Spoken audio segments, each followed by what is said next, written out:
राधा वल्लभ श्री हरिवंश। कृपाचार्य, द्रोणाचार्य और अश्वत्थामा का जन्म तथा उनका कौरवों से संबंध। जन्मेजय ने पूछा, भगवान आप कृपा करके मुझे कृपाचार्य के जन्म की कथा सुनाइए। वैशंपायन जी ने कहा, जन्मेजय महर्षि गौतम के पुत्र थे। सरद्वान वे बाणों के साथ ही पैदा हुए थे। उनका मन धनुर्वेद में जितना लगता था उतना वेदाभ्यास में नहीं। उन्होंने तपस्या पूर्वक सारे अस्त्र शस्त्र प्राप्त किए। शरद्वान की घोर तपस्या और धनुर्वेद में निपुणता देखकर इंद्र बहुत भयभीत हुए। उन्होंने शरद्वान की तपस्या में विघ्न डालने के लिए जानपदी नाम की देवकन्या भेजी। यह दुर्धर शरद्वान के आश्रम में जाकर तरह तरह के हाव भाव से उन्हें लुभाने लगी। उस सुंदरी और एक साड़ी पहने युवती को देखकर उनके शरीर में कंपकपी आने लगी। उनके हाथ से धनुष बाण गिर पड़े। वे बड़े विवेकी और तपस्या के पक्षपाती थे, इसलिए उन्होंने बड़े विवेकी धैर्य से अपने को रोक लिया। उनके मन में विकार हो चुका था, इसलिए उनके अनजान में ही शुक्रपात हो गया। उन्होंने धनुष बाण, मृगचर्म आश्रम और उस कन्या को छोड़कर तुरंत वहां से यात्रा कर दी। उनका वीर संकटों पर गिरा था, इसलिए वह दो भागों में विभक्त हो गया। उसे एक कन्या और एक पुत्र की प्राप्ति हुई।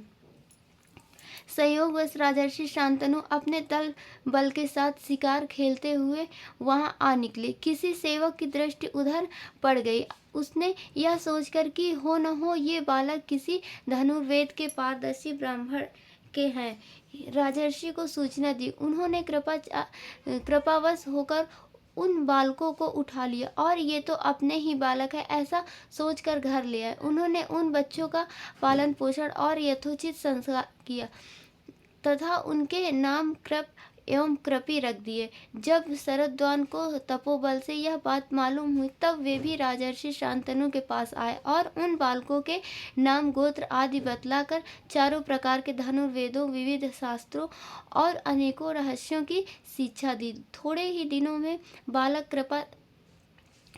कृप सभी विषयों के परमाचार्य हो गए। अब कौरवों और पांडव यदुवंशी तथा अन्य राजकुमारों के साथ उनसे धनुर्वेद का अभ्यास करने लगे। भीष्म ने विचार किया कि पांडवों और कौरवों को इससे भी अधिक अस्त्र ज्ञान प्राप्त होना चाहिए। अब इन्हें कोई साधारण पुरुष तो शिक्षा दे नहीं सकता, इसलिए इस विद्या को कोई विशेषज्ञ ढूंढना चाहिए। यह सोचकर उन्होंने पांडवों और कौरवों को द्रोणाचार्य के हाथों सौंप दिया। वे भीष्म के सत्कार से प्रसन्न होकर राजकुमारों को धनुर्वेद की शिक्षा देने लगे। थोड़े ही दिनों में सब के सब राजकुमार सारे शास्त्रों में प्रवीण हो गए। जन्मेजय ने पूछा, भगवान द्रोणाचार्य का जन्म कैसे हुआ था, उन्हें अस्त्र कैसे मिले थे और कौरवों के साथ उनका संबंध किस प्रकार हुआ। साथ ही यह भी सुनाइए कि श्रेष्ठ अस्त्रवेत्ता अश्वत्थामा का जन्म कैसे हुआ। वैशंपायन जी ने कहा, जन्मेजय, पहले युग में गंगा द्वार नामक स्थान पर महर्षि भरद्वाज रहा करते थे। वे बड़े व्रतशील और यशस्वी थे।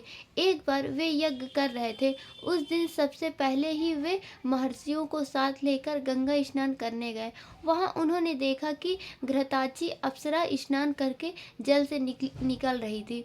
उसे देखकर उनके मन में काम वासना जाग उठी। जब उनका वीर स्खलित होने लगा, तब उन्होंने उसे द्रोण नामक यज्ञ पात्र में रख दिया।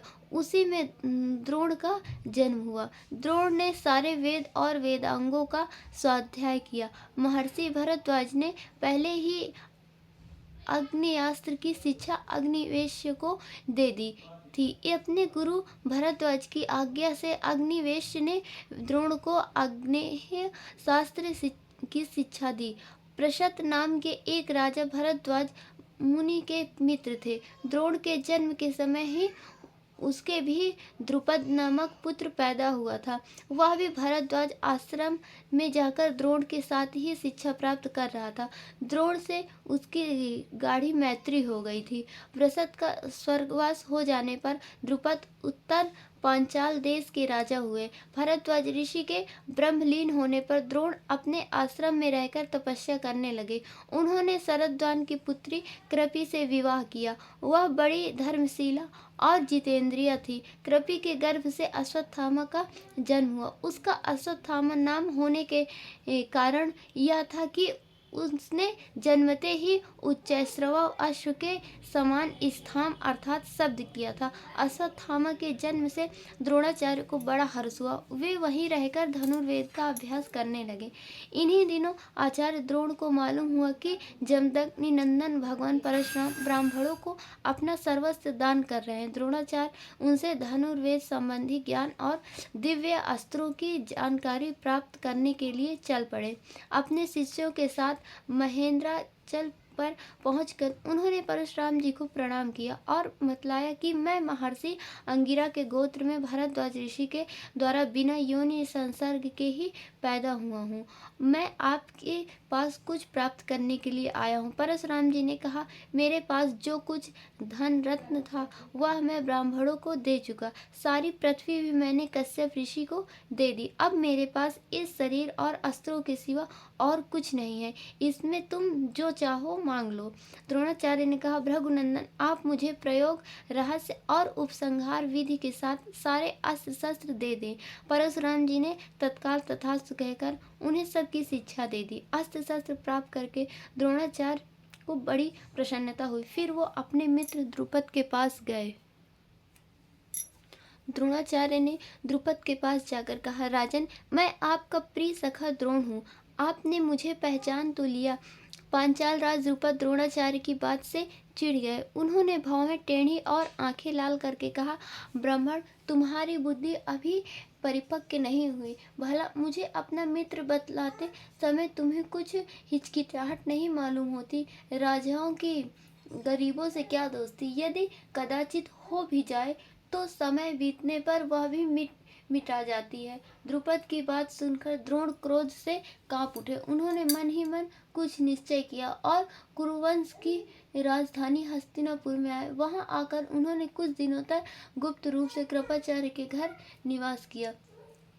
एक दिन युधिष्ठिर आदि सभी राजकुमार नगर के पास जाकर मैदान में गेंद खेल रहे थे। गेंद अचानक कुएं में गिर पड़ी। राजकुमारों ने उसे निकालने का प्रयत्न तो किया, परंतु किसी प्रकार उन्हें सफलता न मिली। वे कुछ सकुचाकर एक दूसरे का मुंह ताकने लगे। इसी समय उनकी दृष्टि पास के ही एक ब्राह्मण पर पड़ी, जिन्होंने अभी अभी नित्य कर्म समाप्त किया था। उनका शरीर दुर्बल और रंग सांवला था।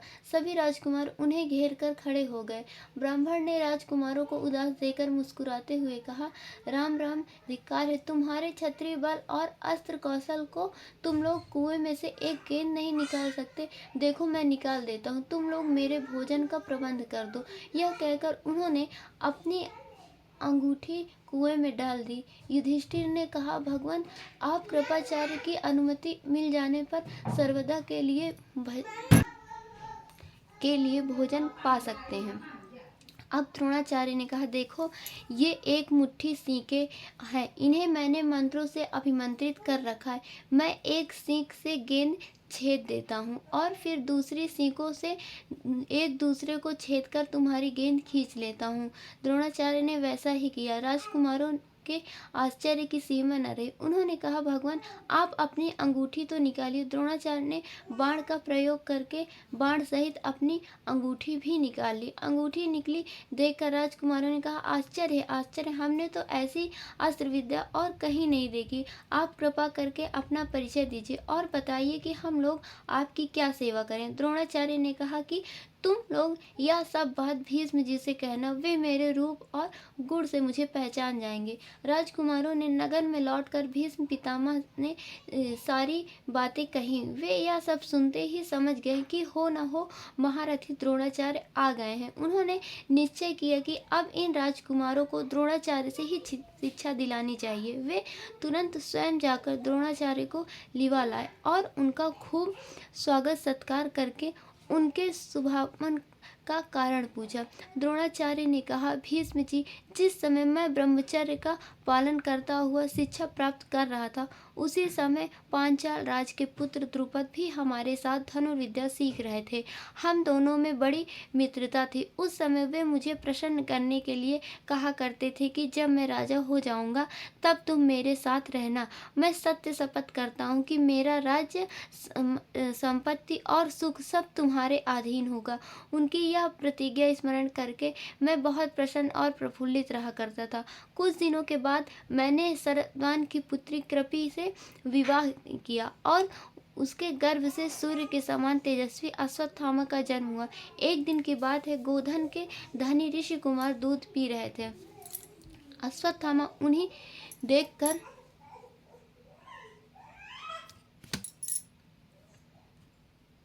दूध पीने के लिए मचल गया और रोने लगा। उस समय मेरी आंखों के सामने अंधेरा छा गया। यदि मैं किसी कम गाय वाले से गाय ले लेता तो उसके धर्म कर्म में अड़चन पड़ती। बहुत घूमने पर भी मुझे दूध देने वाली गाय न मिल सकी।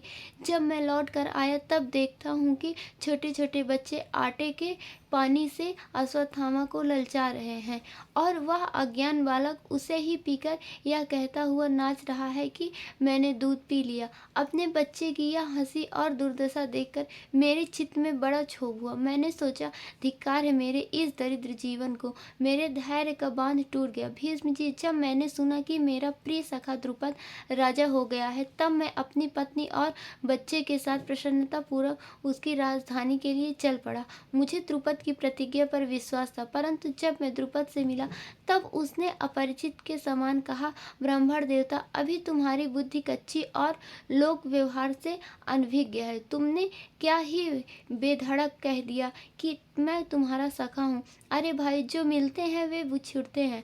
उस समय हम तुम दोनों समान थे, इसलिए मित्रता थी। अब मैं धनी हूँ, तुम निर्धन हो। मित्रता का दावा बिल्कुल व्यर्थ है।